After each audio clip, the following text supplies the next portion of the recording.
You know that feeling when you first wake up in the morning? Oh, yeah? Like that incredibly brief, maybe 3-second window where the room is just quiet. Right before the world rushes in. Exactly. The light is just starting to creep through the blinds, and for a second, everything feels fundamentally okay. And then the cognitive load just completely drops on you. It really does. You reach for your phone, and honestly, before your feet even hit the floor, you are utterly overwhelmed. Yeah, because we are looking at a world right now where, frankly, hubris and bluster are everywhere. And sometimes just pure cruelty, right? All of it being packaged and aggressively sold to us as leadership. Exhausting. It feels like we are living in this relentless scramble, just trying to keep up with an insane pace of change. I mean, whether it's the AI revolution or massive geopolitical shifts or just the constant churn of digital transformation. It feels impossible to process, let alone actually master. Right. You sit there on the edge of the bed and think, how am I supposed to stand firm when the earth itself feels like it's shaking? Well, it is a profound collective sense of vertigo that we're all dealing with. Vertigo is the perfect word for it. Because we are being asked to navigate extreme disruption while standing on a foundation that, for a lot of us, feels incredibly fragile. Yeah. And that vertigo is exactly why we are pulling apart Dr. Brene Brown's book, Strong Ground, today. Because the goal here isn't just to, admire the problem. No, not at all. We need to extract a real functional blueprint. Right. To stop relying on those shiny, quick fixes and actually build deep structural strength so you can navigate this disruption without losing your mind or your values. Exactly. And this isn't just theory. We're bridging physics, poetry, organizational psychology. Okay, let's unpack this, because the material, it doesn't actually start in a boardroom or a tech incubator. No, it starts somewhere much more painful. Yeah, to figure out how to build this unshakable foundation, the text forces us to look at what happens when a foundation physically cracks under pressure. And it starts with a surprisingly brutal wake-up call on a local, poorly maintained pickleball court. Right, which is such a visceral entry point. It really is. Brown describes playing on this varnished wooden basketball court, with makeshift painter's tape lines. And like a crappy portable net. Exactly. So she serves the ball, putting literally everything she has into it, mostly just to impress some players who are significantly better than her. We've all been there with the ego. Oh, absolutely. Yeah. But then the next thing she knows, she is quite literally writhing on the ground in searing, blinding pain. Yeah, she actually makes a point to say that writers should need a permit to use the word writhe metaphorically. Because this was the real deal. We are talking about severe nerve pain, shooting from her lower back, traveling up through her shoulder blades, and wrapping around her ankle like razor wire. It's the kind of physical trauma that completely disconnects you from your environment. Yeah, she describes crawling home at 2 miles an hour in her car, just crying. Begging her husband for anything to knock her out. And he's a pediatrician, so he doesn't scare easily. Right. But a max dose of ibuprofen barely even touches it. So eventually, this leads her to get a referral, but not to a surgeon. Right. She goes to a functional strength trainer named Tony. And this is where her expectations just completely clash with reality. Yeah, she goes to Tony expecting a traditional workout, right? She thinks she's going to do some heavy lifting work on her baseline footwork. Just a quick tune-up so she can get back to smashing the ball on the court. Exactly. But Tony doesn't have her lift a single thing. No. He puts her through a really rigorous series of mobility and balance tests. Just tracking how her body naturally moves and holds its own weight. And at the end of the assessment, he looks at her and delivers this brutal verdict. He says, you scored a 10 out of 22. Which is an outright failing grade in functional movement. Yeah, but what Tony says next really becomes the anchor for this entire analysis. Right.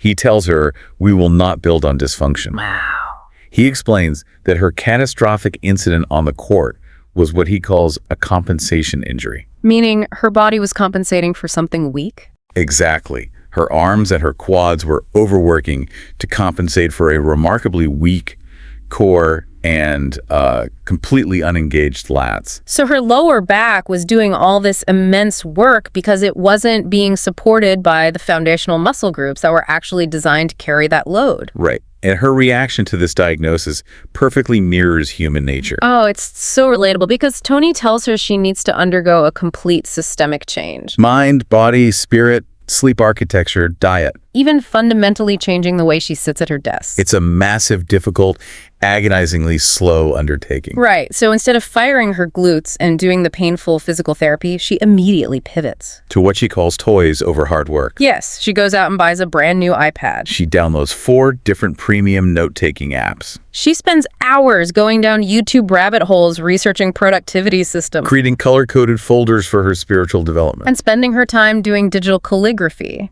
instead of just doing the physical work. which is a brilliant metaphor for organizational behavior. I mean, it really is. Because this physical compensation, using the wrong muscles to do the heavy lifting, is the exact pathology we see in corporate culture. Especially right now. Right. When a massive disruption hits, like, say, the sudden mandate to integrate generative AI across all departments, organizations panic. Right. And instead of assessing their core stability, like their culture, their trust levels, how their people actually communicate under stress. They try to bolt new, heavy capabilities onto old, broken systems. I see the angle, but let me push back a little here. Okay, go for it. Equating an individual buying a $500 iPad to distract themselves from physical therapy with a massive enterprise buying a $10 million software suite. I mean, isn't that stretching the metaphor? Yeah, so? Well, a company buying an enterprise AI solution isn't just procrastinating, right? They are trying to remain competitive in a ruthless market. So is looking for an external tool really just avoidance? Or is it just human nature wanting the path of least resistance? It's like putting a fresh coat of expensive paint on a house with a crumbling foundation and hoping the cracks just disappear. Why are we so terrified of the dysfunction? Let's push that further, because the mechanism of avoidance is exactly the same. It's just scaled up. Okay. When an enterprise buys that $10 million software suite without fixing their culture, they are doing it because they hope the slick external tool will save them from the exhausting, emotionally volatile work of cultural transformation. Ah, I see. If an organization has a weak core, meaning low psychological safety, rampant silos, a culture of blame, no software will fix it. Because they'll just use inefficient organizational muscle groups to implement the software. Exactly. They'll rely on micromanagement, fear-based motivation, or relentless manufactured urgency to compensate for the lack of trust. So the software is the corporate equivalent of the iPad calligraphy. Right. It gives the board of directors the illusion of action and progress without the vulnerability of real change. But technology built on dysfunction is still dysfunction. And eventually, the organizational kinetic chain snaps, and you get a catastrophic tear, like mass burnout or an exodus of top talent. Or a highly publicized PR disaster. Exactly. So the fundamental law of we will not build on dysfunction applies equally to a human spine and a Fortune 500 company. Okay, if we accept that, if we realize that the old floorboards are rotten and we can't just put fresh paint over the cracks, how do we actually find solid ground? Well, our source material takes us back to the gym with Tony to figure out the literal mechanics of this. Right. Because after months of struggling to engage the right muscles and constantly reverting to her old habits, Tony stops her during a set of squats. She's totally frustrated, just looking down at the floor, feeling defeated. And he tells her, find the ground, not the floor. Find the ground, your ground. He says, find it with your feet, then connect to it with your entire body. And then he gives her a gentle shove, and she immediately stumbles backward, completely off balance. But then he resets her. He says, use your mind and your body. Get set. He wants her to consciously borrow the stability of the earth beneath her. Yes. And when he pushes her the second time, she's like a brick wall. She doesn't move an inch. In fact, she shoves him back. And this physical reality of grounding transitions into one of the most fascinating breakdowns in the material. Oh, this part is amazing. It looks at the physics of the Philadelphia Eagles' tush-push play. Also known as the brotherly shove. Right. And even if you don't follow the NFL, the biomechanics of this short yardage play are a masterclass in force and leverage. So the quarterback crouches behind the center, massive players line up directly behind the quarterback, and on the snap, everyone surges together. The players in the back literally push the quarterback forward through the opposing defense. It has a success rate that borders on the absurd. It really does. And to explain why it's so unstoppable, the text brings in astrophysicist Neil deGrasse Tyson. To break it down using Newtonian physics, which I love. Now, we all know Newton's first and second laws from high school physics, Yeah. right? Inertia and force equals mass times acceleration. Right. Tyson notes that the Eagles move a fraction of a second before the defense, gaining that crucial initial momentum. And obviously, the sheer mass of 300-pound linemen accelerating creates astronomical force. But Tyson argues that the real secret, the absolute core of the play's dominance, relies entirely on Newton's third law. Action and reaction. Yes. This is where finding the ground shifts from a vague metaphor to literal physics. Okay, walk me through it. Newton's third law dictates that for every action, there is an equal and opposite reaction. Right. When the Eagles' offensive linemen drive their cleats deep into the turf, they are exerting massive force against the earth. And the earth essentially pushes back. Exactly. Because the earth's mass is infinitely greater than the players, the earth obviously doesn't move. Instead, all of that reactive force is channeled straight back up through the players' legs, through their spines, and directly into the pile. And Tyson makes this incredible observation that completely changes how you view momentum. Yeah, he says that once a player loses contact with the ground, their power drops to almost zero. Right. Airborne players, whether it's a desperate defender trying to leap over the pile, or even an offensive pusher who gets lifted off their feet. Like, they can only exert force equal to their own body weight. Which, in the context of a 2-ton pile of NFL players, exerting only your own body weight is statistically irrelevant. So the grounded players are doing something profoundly different. They're literally borrowing the mass of the earth. Tyson even jokes that the play generates so much force it theoretically alters the rotation of the earth. Which is wild. But mapping this Newtonian teamwork onto organizational psychology is where the insight really lies. Right. In your personal life or your corporate life, your ground is comprised of your core values, your innate curiosity, your humility, and your clear understanding of your contribution. So every single person on a team must have their own individual footing. Yes, but they must also maintain an unbroken connection to the group effort. If you lose contact with the ground, you lose your ability to generate force. Here's where it gets really interesting, though. Yeah. Because I get how a lineman uses the ground. The physics are undeniable. But how does an HR director or a software engineer sitting at a desk find the ground? It's less obvious, for sure. How do you physically or psychologically embody that when the pressure hits? I was thinking about this, and it reminds me of an electrical ground wire in a house. Oh, I like that. Because if a house isn't properly grounded and a sudden massive surge of electricity hits, like a lightning strike, it fries the entire system. That destroys the appliances, melts the wiring. Exactly. It can burn the house down. But if the system has a thick copper grounding wire driven deep into the earth, that massive voltage spike is safely channeled away from the fragile components. It's absorbed by the ground. Right. The system handles the shock. That analogy holds up incredibly well when we look at corporate stress. In an organization, the grounding wire is the behavioral alignment with stated values. Okay, let's look at a market shock then. Say a competitor releases a disruptive product and your company's revenue projections plummet overnight. An ungrounded culture, a house with no ground wire, immediately fries. The surge of anxiety causes the executives to panic. Middle managers start self-protecting and hoarding information. Departments start pointing fingers at each other to avoid blame. The internal systems just melt down. Because everyone has lost contact with the earth, they're airborne, just flailing around with their own body weight. Exactly. A grounded culture, however, has established a deep, thick wire of psychological safety and shared behavioral values long before the lightning strikes. Right. When that same revenue shock hits, the people are connected to each other.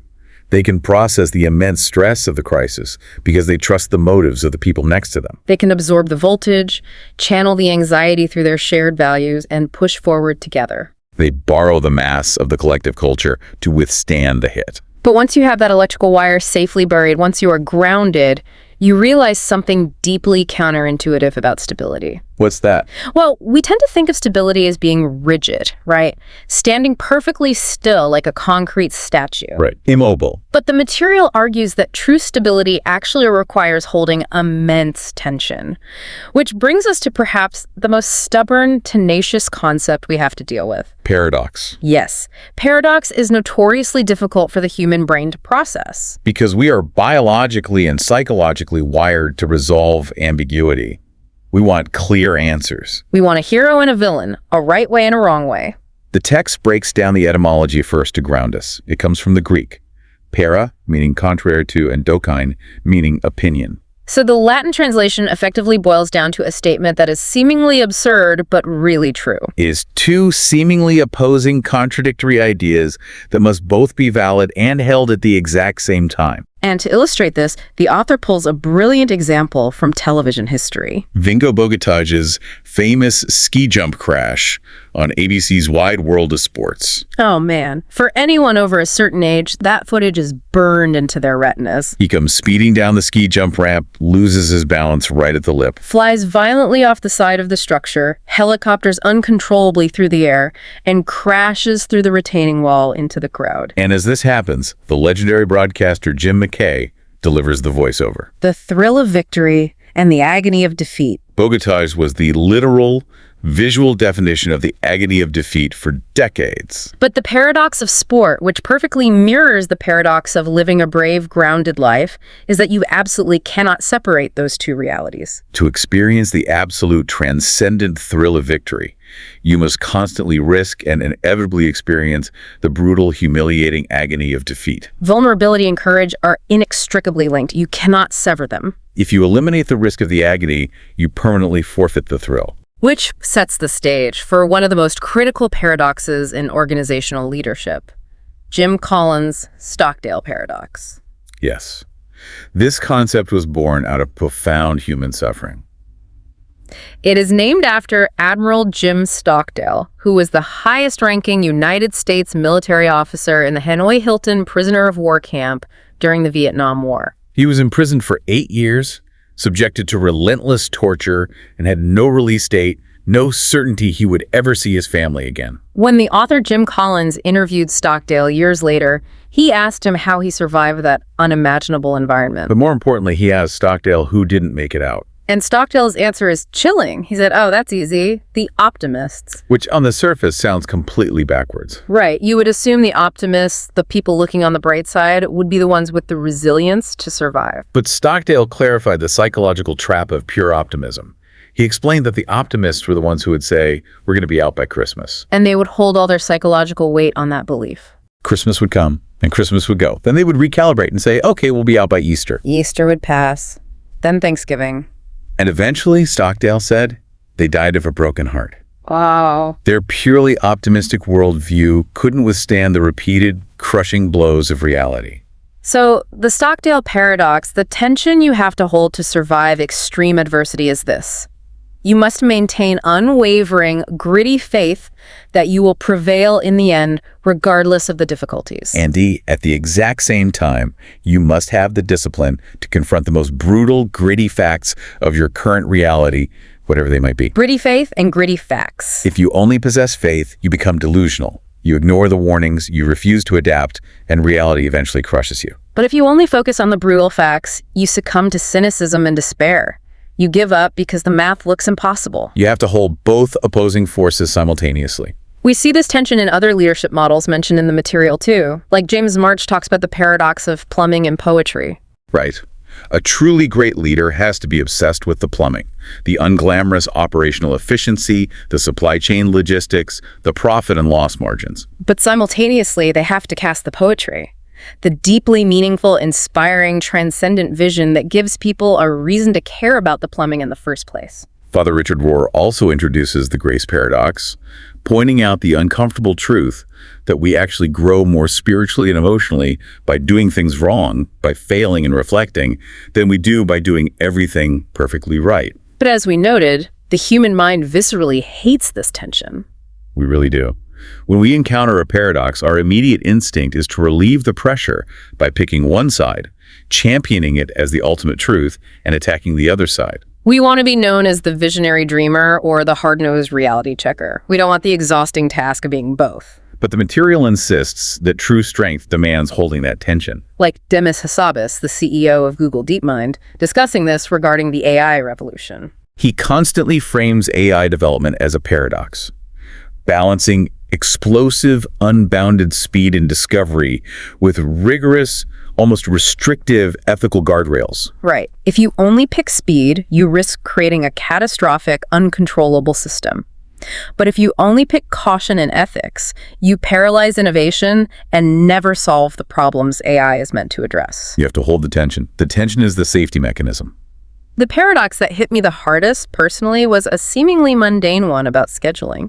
Oh, I relate to this one so much. The author writes about her desperate desire for total freedom. She wanted to be unfindable, flexible, living without a strict calendar, just flowing through the day. Sounds amazing, honestly. But she realized that refusing to schedule her time, constantly overcommitting because she didn't have boundaries written down, actually led to a life of total chaos, chronic panic, and absolutely zero actual freedom. To achieve the feeling of freedom, she had to submit to the rigid structure of commitment. I was visualizing this as a suspension bridge. Okay, tell me more. A massive suspension bridge only holds the weight of thousands of cars because the massive steel cables are pulling violently in opposite directions. Right. The opposing tension is literally what creates the structural integrity. If you decide to cut one of the cables because you want to relieve the tension, the entire bridge immediately collapses into the river. That is a phenomenal visualization. The tension isn't a flaw in the design, the tension is the structure. Yeah. But let's be honest about the cognitive toll this takes. Holding that kind of immense psychological tension without snapping requires a level of cognitive flexibility that most of us are not naturally equipped with. Exhausting. If we are going to survive the Stockdale paradox or the plumbing and poetry paradox, we have to fundamentally rewire how our brains process uncertainty. Which means we have to start rushing toward false certainty just to make ourselves feel better. Exactly. And the text introduces a concept to help us do this, coined by the Romantic poet John Keats, all the way back in 1817. He called it negative capability. It is a profoundly beautiful term.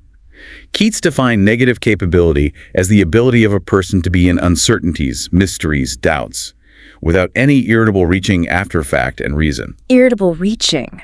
That phrasing is so precise. Isn't it? Think about your own physical reaction when you don't know the answer to something in a meeting or even at a dinner party. We get visibly irritable. We immediately grab our phones to Google the answer. We desperately reach for a fact, any fact, even a flawed one, just to make the uncomfortable sensation of uncertainty stop. Keats was arguing that true genius, whether in poetry or in leadership, is the capacity to just sit in the mystery. To resist the urge to shoehorn a complex, nuanced situation into a preconceived, overly simplistic box just to soothe your own anxiety. And while Keats framed this poetically, modern cognitive science validates it entirely. The text bridges this concept to the work of organizational psychologist Adam Grant, specifically his book, Think Again. Grant explored what happens to our cognitive flexibility when our core beliefs or strategies are challenged. Right.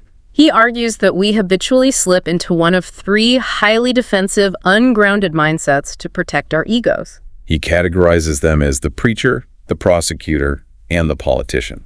Let's break down the mechanics of each, because everyone listening will recognize themselves or their boss in these descriptions. Oh, guaranteed. You slip into the preacher mindset when your sacred beliefs or your foundational identity is in jeopardy. When you are in this mode, you are absolutely not listening to the other person. You are delivering a sermon. Your sole objective is to protect your ideals, promote your worldview, and ensure everyone hears the gospel according to you. Then you have the prosecutor. You enter this highly aggressive mode when you recognize flaws in someone else's reasoning. Your goal shifts from seeking truth to winning the argument. You marshal evidence, hunt for contradictions, and cross-examine the other person with the express intent of destroying their credibility and proving them wrong. You are playing to defeat them, not to learn from them. And the third is the politician.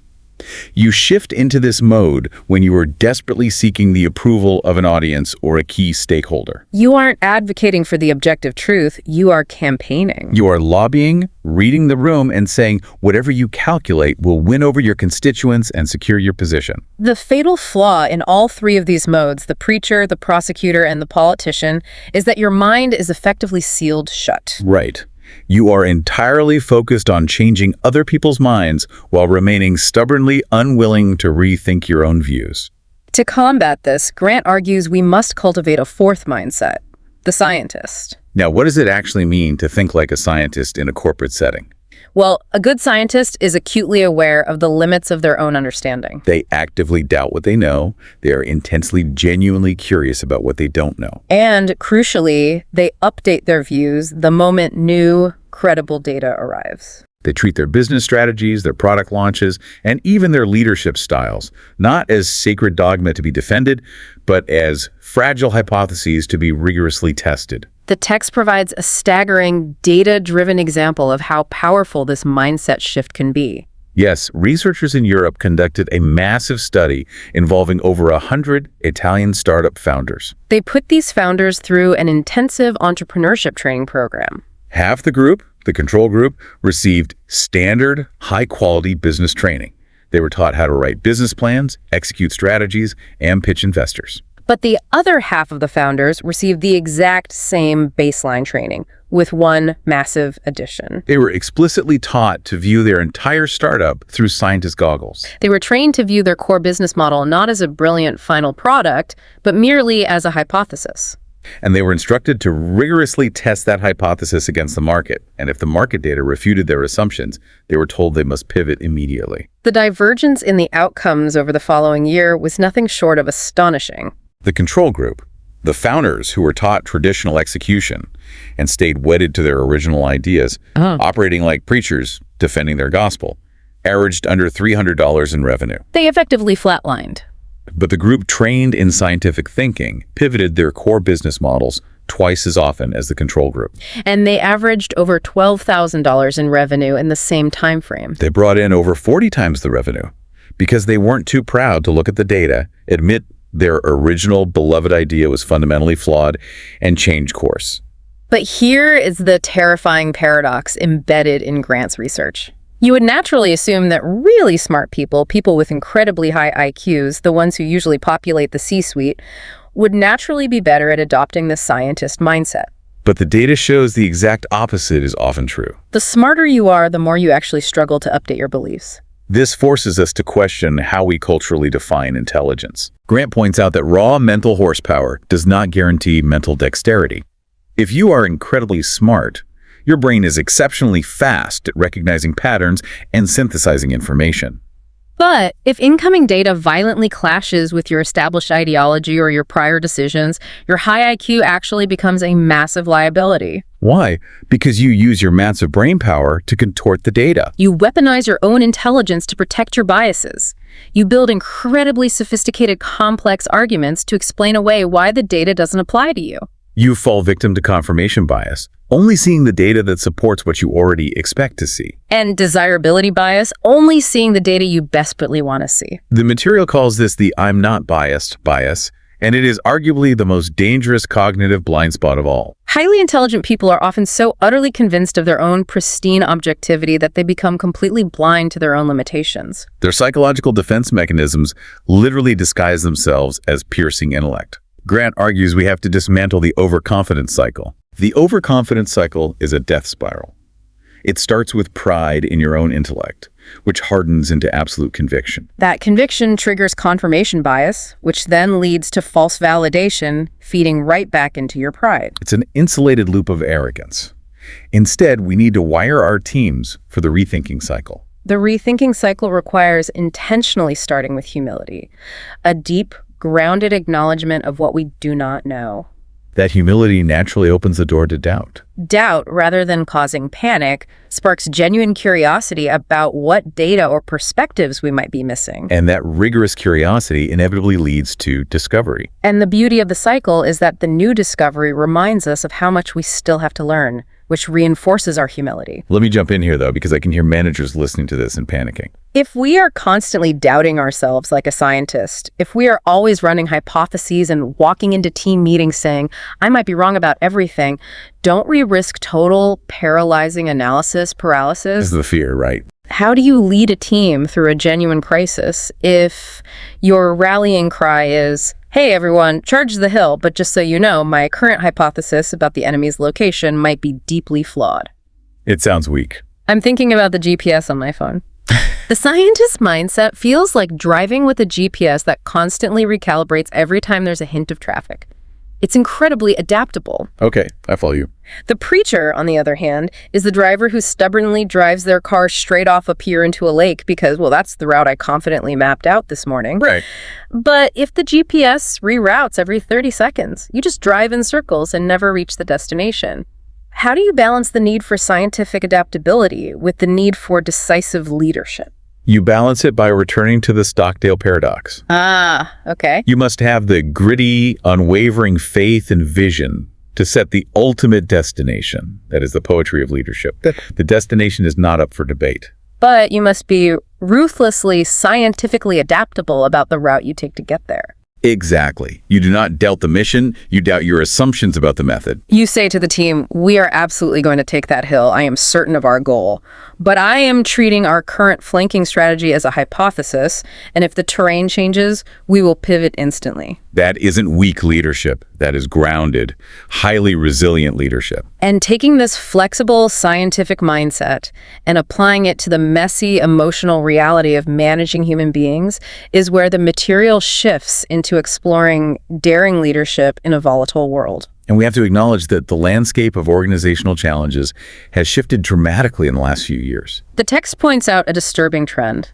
Because of all the volatility we discussed, the AI shifts, the economic uncertainty, people within organizations are increasingly playing not to lose instead of playing to win. It's a subtle but massive psychological shift. You play to win, you take calculated risks, you innovate, you challenge the status quo. When you play not to lose, your entire focus narrows to self-preservation. This drives intense risk aversion, deep complacency, and a suffocating layer of bureaucracy, because everyone just wants to cover their tracks and protect the territory they already have. And in that environment of pervasive fear and self-protection, a highly toxic cultural norm begins to take root. The conflation of being nice with being kind. The research presented in the material shows that countless organizations are essentially paralyzed by a culture of nice. People use superficial politeness as an armored excuse to avoid having tough, productive, necessary conversations. They refuse to give honest, critical feedback because it feels mean or uncomfortable. But the text argues forcefully that avoiding the hard conversation isn't kind at all, it's cowardly. A culture of nice inevitably metastasizes into toxic behaviors. It leads to back-channeling, rampant gossip, and the phenomenon of the dirty yes. Where an employee enthusiastically agrees to a strategy in the meeting to your face, but actively undermines or ignores it the moment they walk out the door. And ironically, this culture of nice breeds massive amounts of micromanagement. Because if a manager feels they can't trust an employee to receive and integrate honest feedback, the manager feels compelled to just control every single aspect of the employee's workflow.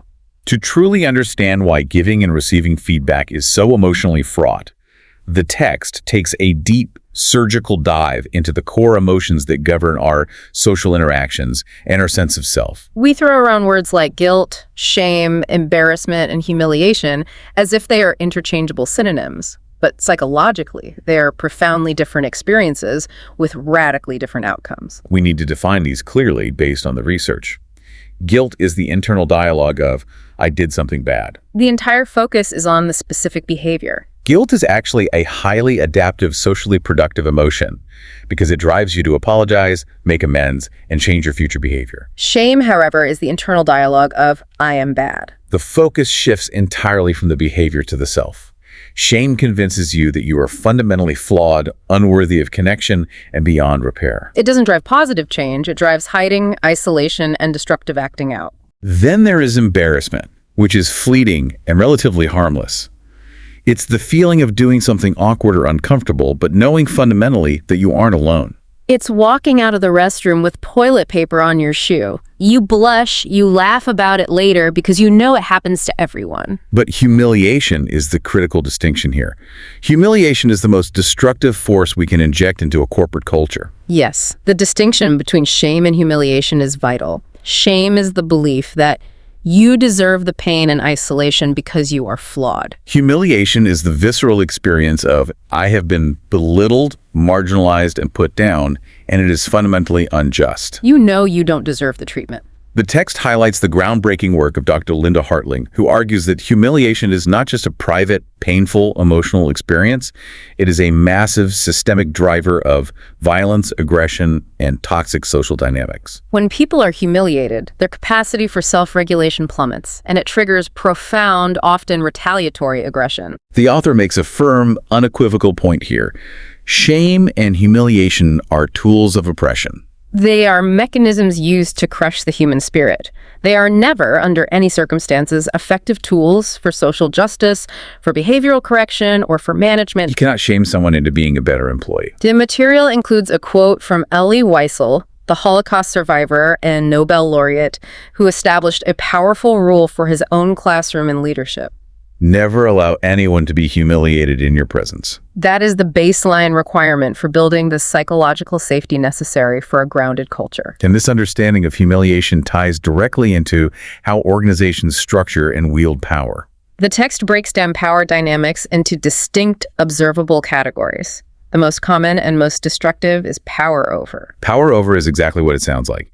It is a dynamic that exploits and controls people through fear, coercion, and rigid hierarchy. It is almost always driven by leaders with incredibly fragile egos who are operating from a place of self-protection. When leaders rely on power over, when they manage through intimidation or public dressing downs, they think they are projecting strength. But the text argues they are actually showing us exactly how powerless, afraid, and ungrounded they feel inside.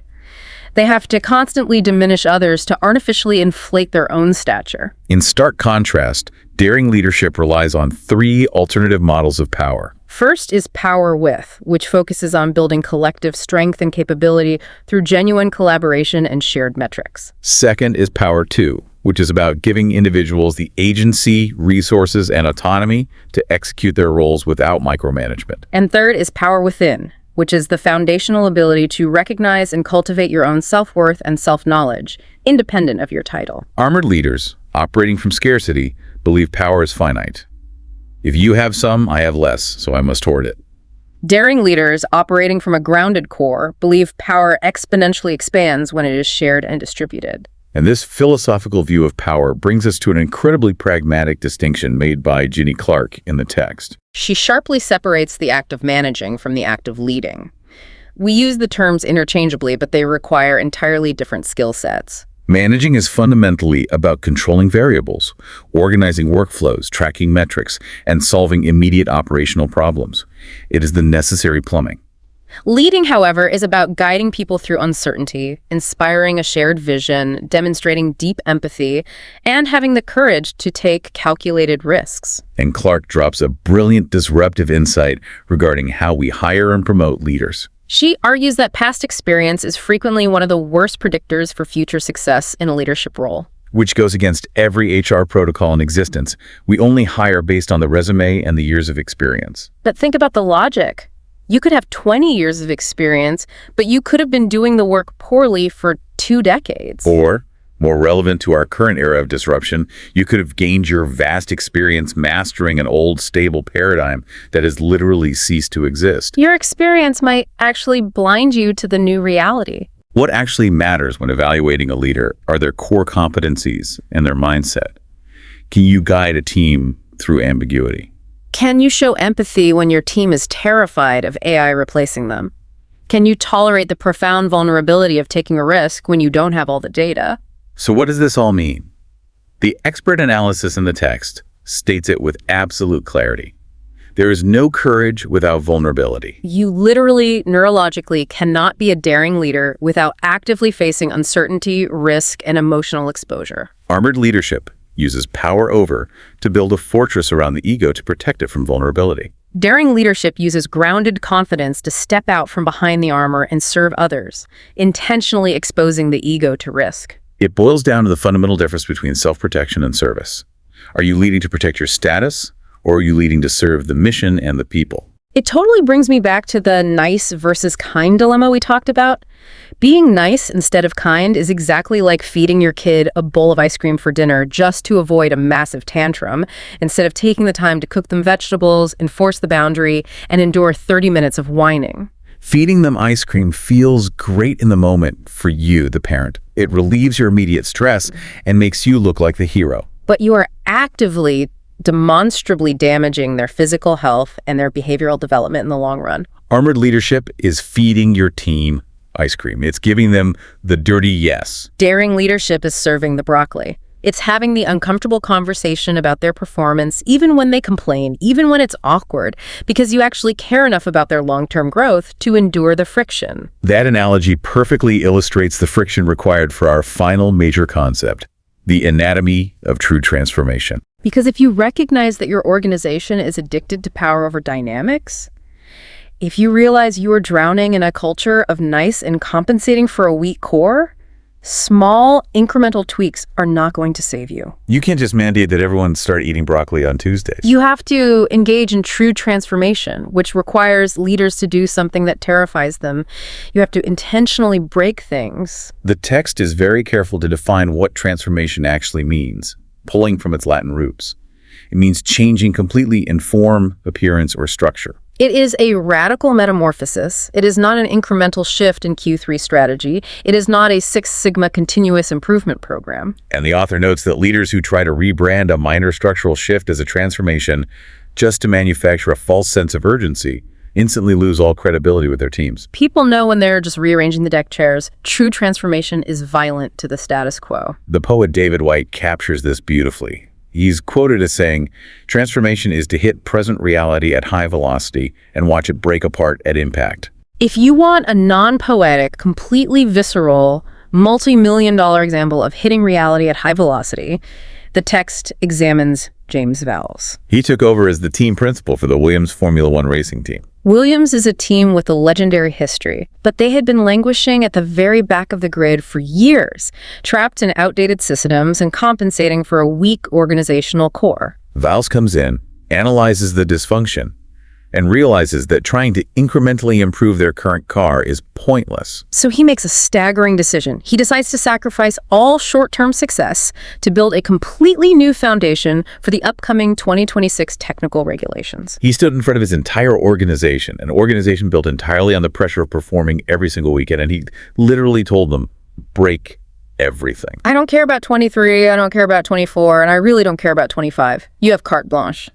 He instructed his engineers and mechanics to use the current racing seasons purely as a laboratory to learn and test new hypotheses, even if it meant finishing dead last. He gave them permission to fail publicly so they could systematically dismantle the outdated workflows they had relied on for 20 years. That is the essence of intentional deconstruction.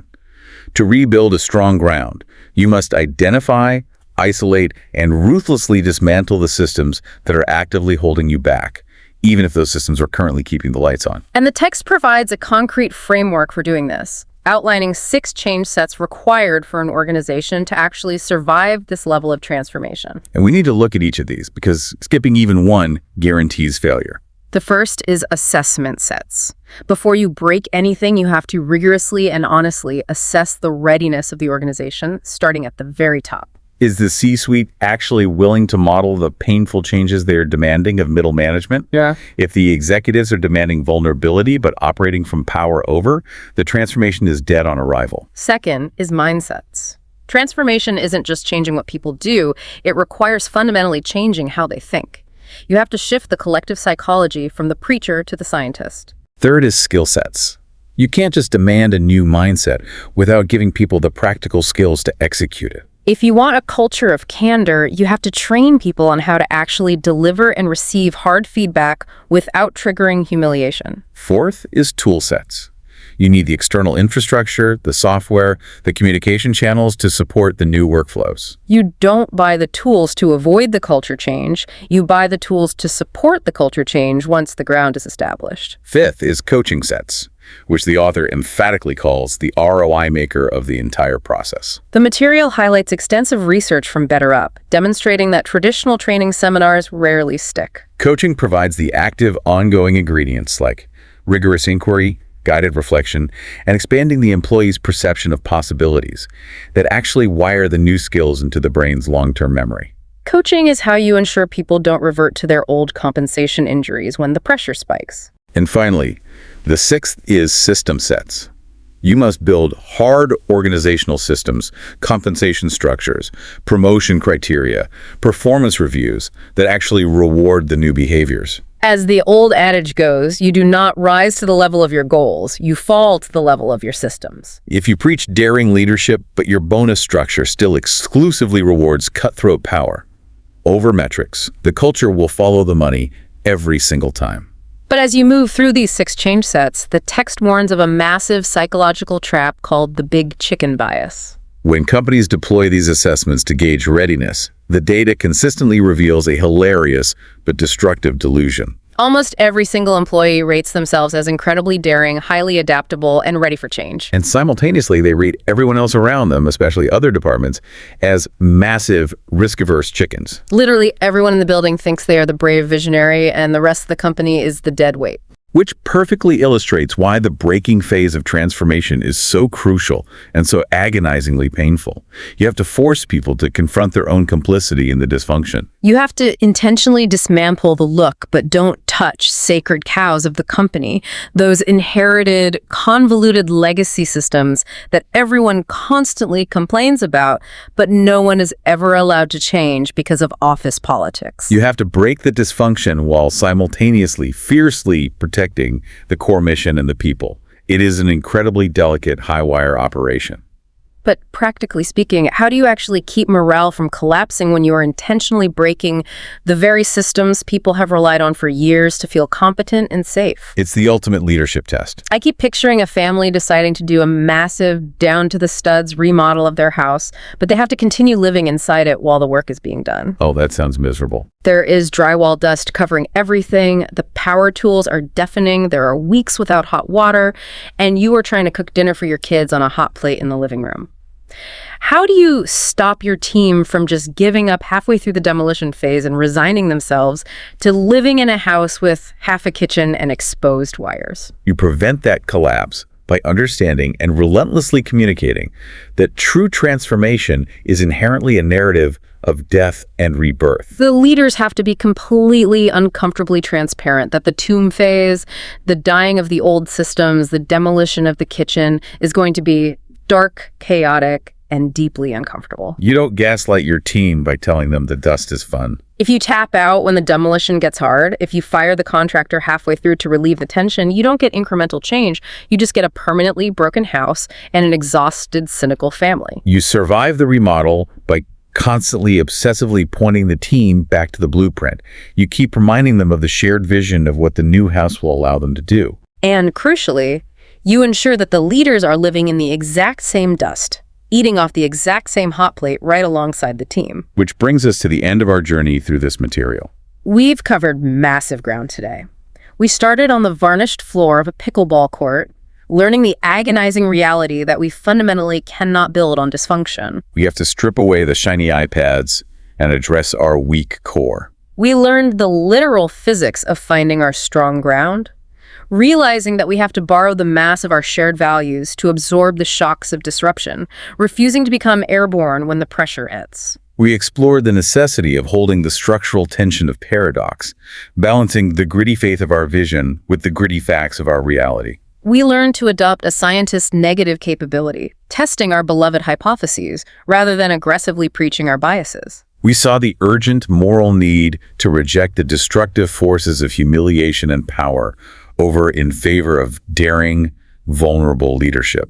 And finally, we realized that if we want true transformation, we must have the profound bravery to hit our present reality at high velocity and break the systems that no longer serve us. And if we bring all of this directly back to you, the listener, sitting there on the edge of your bed in the morning, feeling that familiar wave of vertigo. In a world defined by digital overload, relentless AI disruption, and macroeconomic volatility, your true strong ground is not a bulletproof strategy or a new software tool. Your strong ground is your human connection. It is your intellectual humility. It is your willingness to relentlessly unlearn what you thought you knew. If you are feeling immense friction right now in your life, in your leadership role, or in your career trajectory, you need to reframe that sensation. You aren't failing. That friction is a direct invitation to transform. I want to leave you with a final thought, inspired by a very brief mention in the source material regarding Joseph Nigg's historical research on the myth of the phoenix. We all know the basic structure of the myth. The phoenix bursts into flames, turns to ash, and rises reborn, more beautiful than before. Culturally, we tend to view the fire as just the terrible, agonizing obstacle the phoenix has to endure before it gets to the reward of the glorious rebirth. We just want to survive the fire as quickly as possible. But what if the fire isn't the obstacle? What if the fire is the transformation? What if the intense discomfort, the terrifying vulnerability, and the exhausting friction you are desperately trying to avoid today is the exact necessary mechanism required to forge the version of yourself you are trying to become tomorrow. Remember that morning feeling of vertigo we started with? The ground isn't shaking to knock you over. The ground is shaking to ask you to finally find your footing. A powerful thought to carry forward into the disruption. Thanks for diving deep with us today.